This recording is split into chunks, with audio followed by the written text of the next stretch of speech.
Hello అండి, ఇవాళ జొన్న దోశ చేస్తున్నాను.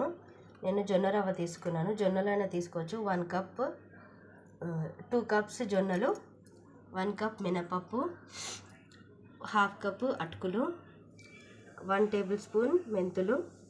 ఇవన్నీ కలిపి మార్నింగ్ నానబెట్టుకొని ఈవినింగ్ కల్లా రుబ్బుకోవాలి. ఈవినింగ్ రుబ్బుకుంటే బ్యాటర్ ఇలా వస్తుంది. చిక్కగా థిక్గా ఎక్కువ వాటర్ పోసుకోకుండా రుబ్బుకోవాలి. నైట్ అంతా పులియబెట్టుకోవాలి. మార్నింగ్ లేచిన తర్వాత కొంచెం ఉప్పు వేసి కలుపుకొని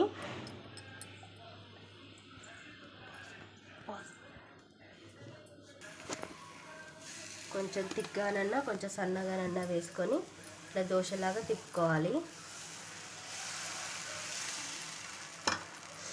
లైట్ కార్నర్స్ ఇట్లా ఆయిల్ వేసేసుకోవాలి. మన ఆప్షనల్ ఆయిల్.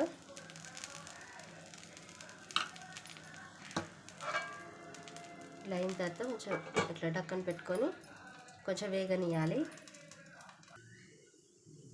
దోశ వేసిన తర్వాత ఇట్లా తీసుకోవాలి. తీసుకుంటే ఇంత బాగా మెత్తగా సాఫ్ట్గా వస్తాయి. ఇట్స్ హెల్దీ, బాగుంటుంది.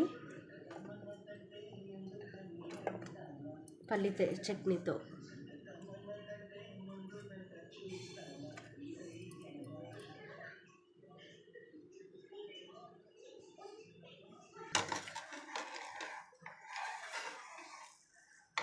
ఇలా వేగిన తర్వాత కొంచెం ఇట్లా వేసుకుంటే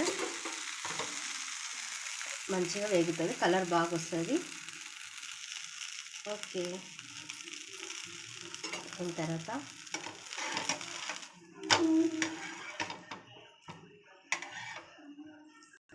పల్లి చట్నీతో సర్వ్ చేసుకోవాలి. బాగుంటుంది. Okay, bye.